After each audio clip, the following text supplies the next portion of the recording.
Welcome to Take It from the Ironwoman. My name is Susanne Müller, your host and the Ironwoman. This podcast is about empowering yourself and others to make real changes in the world. You will hear from everyday, smart, sophisticated, hip people like you and me. Not everybody has to be an Ironwoman to impress the world. Together, we will learn from the sports and business leaders how you can become a more successful person as an entrepreneur or a leader. It's one step at a time, one day at a time. Take your steps now. Take your big steps now. Join me on this journey to success. Take it from the Ironwoman. We only have a special guest, and today is December 30th. Maybe we talk about food and the relationship to food. And we have Yayoi with us. She has been 20 years in the wellness business. Today is the right day to talk about that. But introduce yourself and let's have some fun because it's one of the last days of the year. Thank you so much for having me. And it's actually the perfect time to discuss this because I know New Year's resolutions and people are like, starting January 1st, I'm getting on that diet. I hear that a lot. I have been with this weight loss company or with Weight Watchers for 20 plus years. I had a little bit of a break and then I'm back now. I've also been a wellness coach. Well, I've been ICF certified since 2013. I started coaching probably 2011, 2012. That's when I first found out about the coaching world and started taking classes for that.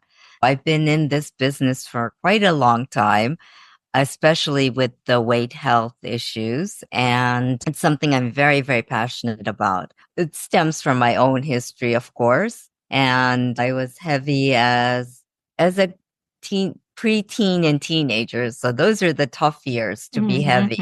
It was because I had a cultural shock, which was that I was born in South Africa of all places. Don't ask why, but my father's business. Lived in Japan for about 6 months and then the whole family moved to the United States. And we were there until I was about 11 or 12 years old. My identity was, yes, my parents are Japanese, but I'm an American kid. Then my father got transferred back to Japan. So we went back to Japan and that was a big culture shock. I was able to speak the language, but reading and writing, I was way, way behind. My sister and I both struggled with that. And so we had identity issues, struggling with that and adapting to a newer culture because it was a totally different culture from what you're used to here in the US. Even though you look like the local people, that's somewhat hard. Then that's more of an identity crisis even. I never really had an accent in my Japanese. My Japanese sounded like a native Japanese speaker because my mom and dad both spoke Japanese. I didn't have that. And all of a sudden you see this girl who looks Japanese, who speaks like she's a Japanese person, yet she acts totally different. I was a tomboy growing up here in the US. That in itself was also another thing. I go to a Japanese public school and everyone's like, oh, there's the American girl. There's the American girl. I'm not the American girl, but they're saying that you're already labeled as different. Of course, I always wore jeans because jeans and a t-shirt or jeans and a shirt because that's what I used to wear when I went to school here. And of course, girls in Japan at the time, they all wore skirts and a blouse or something. And I remember thinking, okay, what am I going to do? Part of me was rebellious. I'm going to wear my jeans. I'm going to wear my jeans. And then there came a time when I wanted to be like everyone else. So one day I went into school wearing a skirt. And I remember everyone saying, she's wearing a skirt. She's wearing a skirt. And it was like this big thing. And I'm like, oh my God, those instances, things like that made me turn to food. Food became my friend. It became a very good friend, also a bad friend, but it was a double-edged sword. I went to food for comfort and for protection.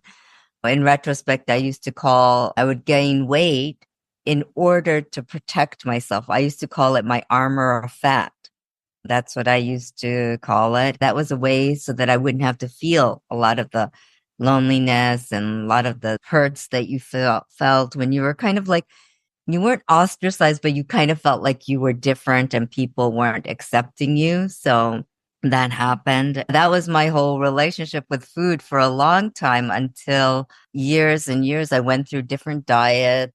You say like you went through different diets, but then you ate one food to gain weight, or? I ate lots of different foods. I mean, anything and everything. I especially love sweets. So, of course, lots of sweets, but also I like good food because I like to eat different types of food. I've never been a picky eater, but I liked lots of good food, and sweets were always my thing. I liked sweets a lot.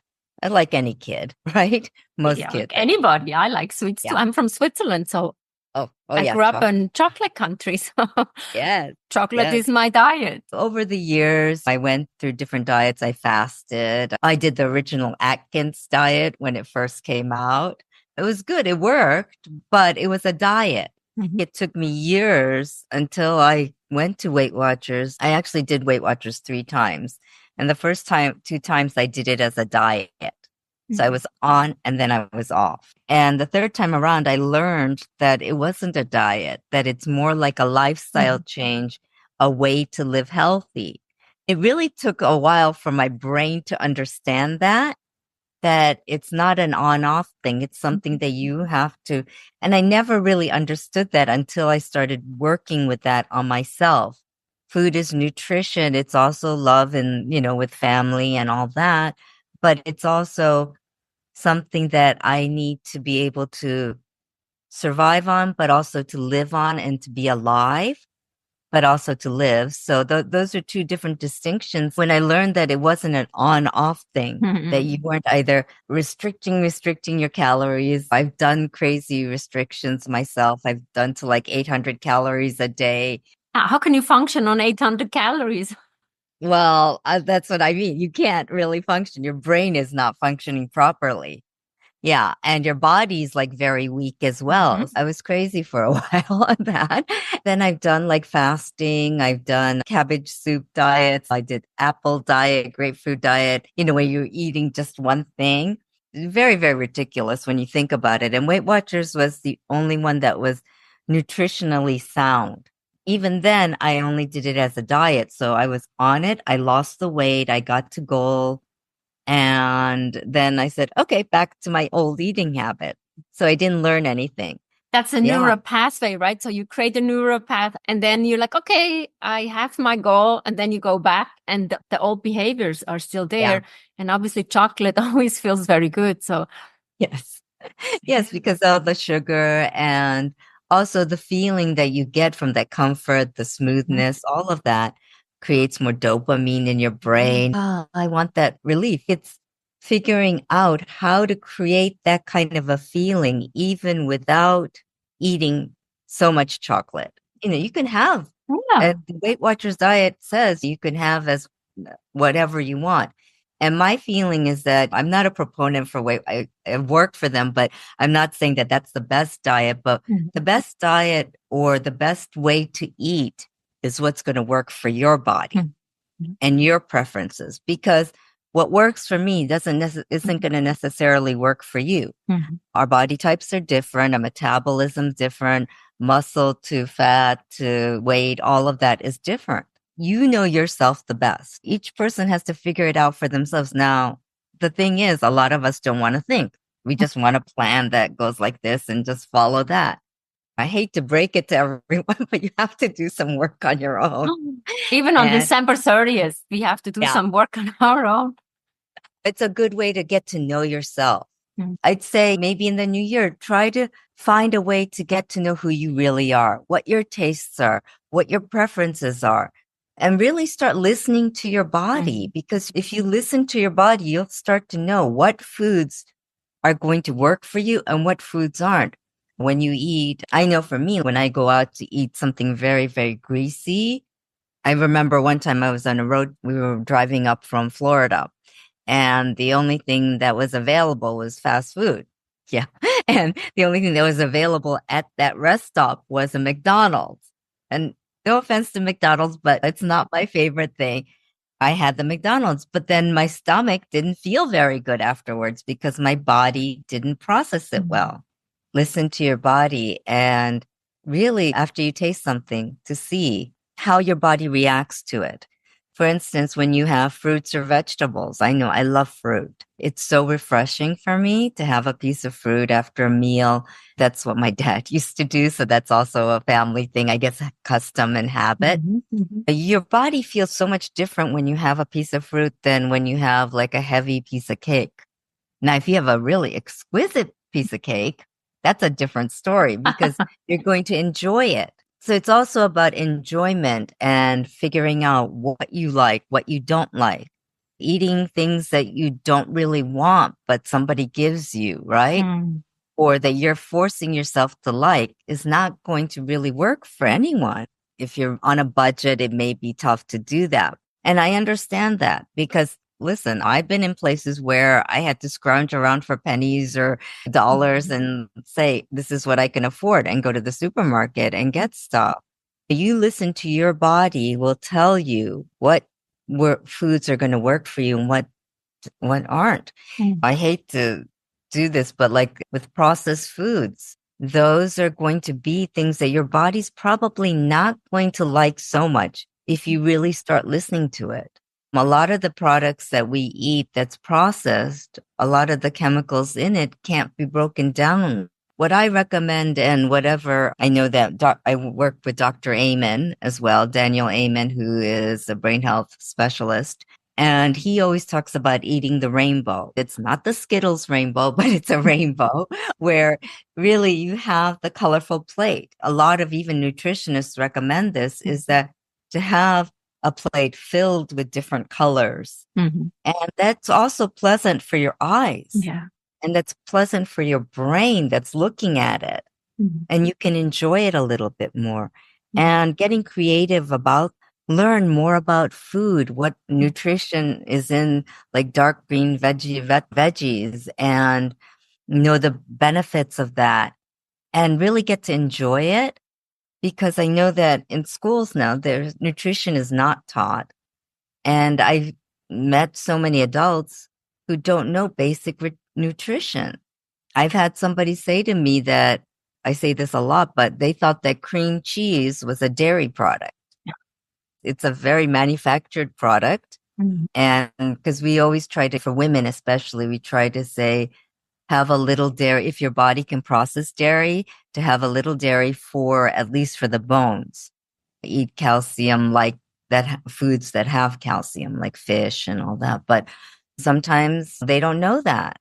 Basic nutrition is not taught, and it's something that the kids need to know about. Eating the rainbow is a really good way to kind of like get that there. And it's not the rainbow that Fruit Loops creates or anything like that. It's different textures and different products. The more natural something is, the healthier it is for the person. Starting in the new year, try to get in the 5 fruits and vegetables a day. Even if you can't get 5 in, at least try 3. Yes, you're going to feel a little bloated at first because your body's probably not used to the fiber, but be sure to drink the water as well and water. And I recommend at least 1 glass of water. First thing in the morning, your body's asleep for 8 hours. It's not getting any water. It's not getting anything. It's going to hydrate your body, your brain, the rest of your organs. And you'll feel like, oh, I got to move. And you're going to want to go to the bathroom to go pee. That's a good trick to try to do.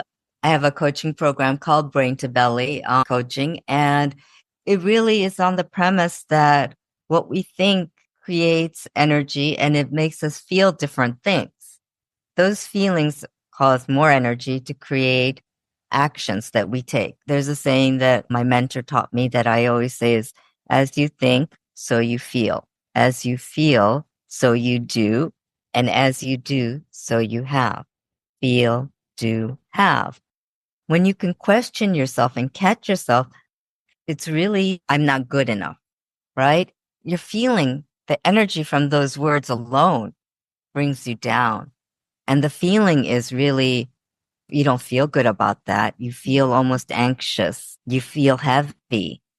And then you think, oh, I'm not good enough. No one's going to love me. You're going to start thinking like that.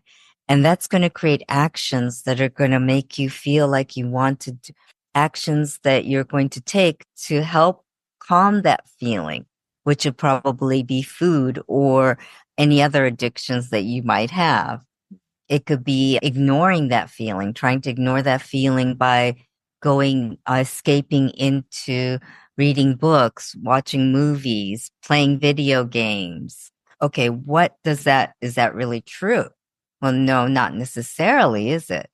When you can question yourself and catch yourself, first celebrate yourself for catching it. That's why I say celebrate yourself for catching that, because that's a good catch.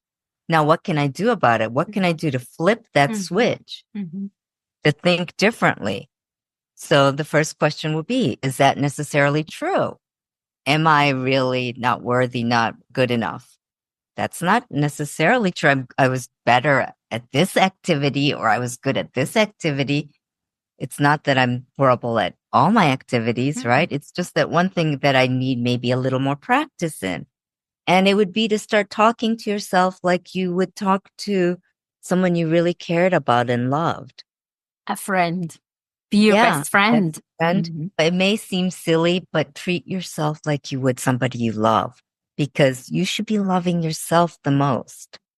And Brain to Belly is really about thinking positive thoughts about yourself, so you start loving yourself, so that you start caring about what you're going to put in your mouth, what you're going to do with your body. And it's really about self-love and learning to love yourself. That's the premise of Brain to Belly. And in that program, we talk about first identifying all the different negative thoughts that we have automatically, really, more or less, becoming aware of that, celebrating when you're aware, and celebrating each win, because every little win adds up. You know how dust collects, and each little piece of dust collects and it becomes a dust bunny. Each little achievement can combine and collect and become a big achievement. So we have to think of it in that way, that even tiny things, you may think, oh no, that's too tiny, it's not going to mean anything. Yes, it does. And I think sometimes the smallest achievements are better than bigger ones. Yeah. Because if you climb Mount Everest, okay, you climb Mount Everest. But if you can walk around the block and you've never been able to walk around the block, I think this is the biggest achievement you can celebrate. Yes. And even climbing Mount Everest, there's so many trainings you have to do before you can even do that. You have to be able to, walk with oxygen, walk with different equipment on your back, and you've got to learn how to walk on ice. There's lots of training involved with that. And nobody's taught us how to think and eat properly, because no one realizes that it's that important. It's really after the fact that we learn. That's why you have a lot of these diets going on and a lot of things, but nobody teaches us how to really eat and how to care for ourselves, because it's not part of us. People say self-love is what? They say you're selfish, you're being selfish, but it's not. It's the same as that oxygen mask story that, we always talk about. And in the coaching world, everyone knows the story, but it's like, when you're on an airplane and that oxygen mask falls, they say, put it on yourself first so that you can assist anyone else. Yeah, it's really about happiness and loving yourself. Yayoi, thank you so much for all the wisdom. Thank you for having me today. What are you taking away from this lovely conversation? Take it from the Ironwoman. We have episodes every Monday. Chime in, learn from people, grow with people, ask questions. But also take it from the Ironwoman is the book Global Business Coaching with Sports Parallels. Download it or get it in your local bookstore. We wish you a happy new year coming up and hope that you will join us for many more podcast episodes with people from around the globe. Thank you for your support. Write a review and like us, and we'll see you next time. Bye-bye.